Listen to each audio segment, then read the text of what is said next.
Okay, Assalamualaikum warahmatullahi taala wabarakatuh.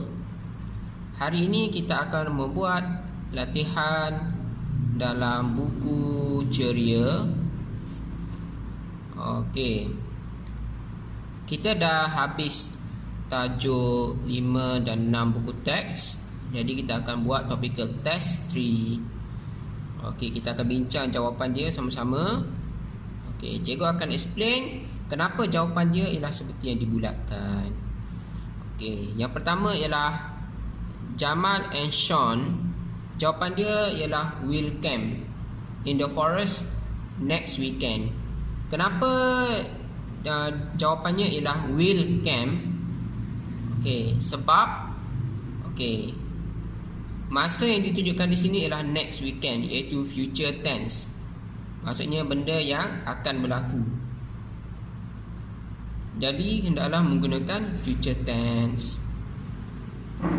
Yang kedua, Jaya Technology will be organizing a computer fair this coming Saturday. Ini juga ialah future continuous tense. Kenapa kita kata future continuous tense? Sebab di sini ada will be. Bila ada will be, maka verb yang datang selepas tu hendaklah ditambah dengan ing. Jadi manakah ing di sini? Yang ini sahaja. Sekiranya dia hanya meletakkan will, tidak ada be, maka dia balik pada perkataan asal. Tidak perlu ditambah ing. Yang ketiga, Johan sent a text message to his father using his mobile phone. Sebab untuk menghantar mesej hanya boleh guna mobile phone sahaja. Yang keempat,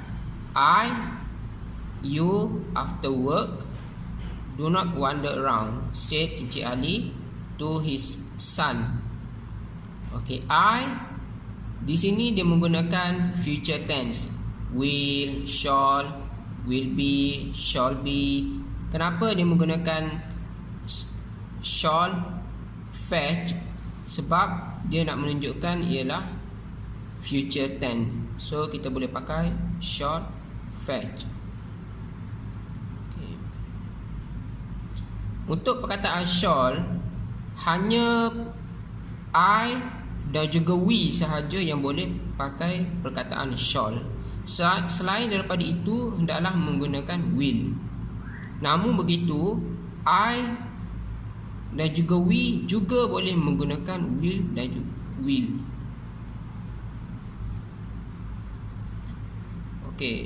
Yang kelima, Puan Nora dia cakap, Jamal be going to the computer fair later. Hamidah said no, he. Di sini juga menggunakan future. So jawapan dia ialah will. Jamal be going computer fair later. So jawapan dia ialah no, he will not. Kenapa kena pakai will? Sebab di sini ialah Jamal, bukannya I, bukannya we. So kena pakai will. Apabila pakai will, so pair dia, pasangannya ialah will not. Yang keenam, simile. Simile seperti yang kita belajar dalam kelas sebelum ini. Simile bermaksud perumpamaan. Yang keenam, the young man was, tengok pada ayat yang seterusnya, he ordered 3 plates of spaghetti online using his smartphone. Maksudnya ialah kenapa dia order sampai 3 pinggan spaghetti? Sebab dia lapar. So the young man was as hungry as a bear. Lapar seperti seekor beruang. Mari kita tengok pada latihan 7 sampai 9. Kalau kita tengok pada ayat ini, yang pertamanya seperti biasa kita kena mengenal pasti ayat ini ialah di dalam bentuk apa, sama ada present tense ataupun past tense. Okey, mari kita tengok pada ayat pertama. Encik Ramli is a security guard at a factory. Okey, one night he. Okey, jawapan yang ada di sini ialah dalam bentuk past tense, okey, present tense dan juga continuous tense sebab ada ing di sini. Okey, so mari kita tengok jawapan dekat sini. Perkataan yang dibagi ialah when. Ini dalam bentuk past tense. Saw dalam bentuk past tense.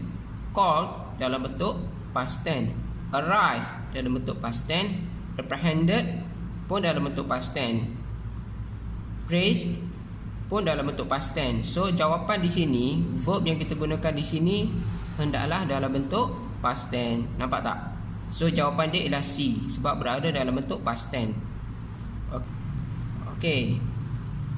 Kalau kita tengok pada soalan yang ke-8, he went to check and saw two thieves jumping the fence.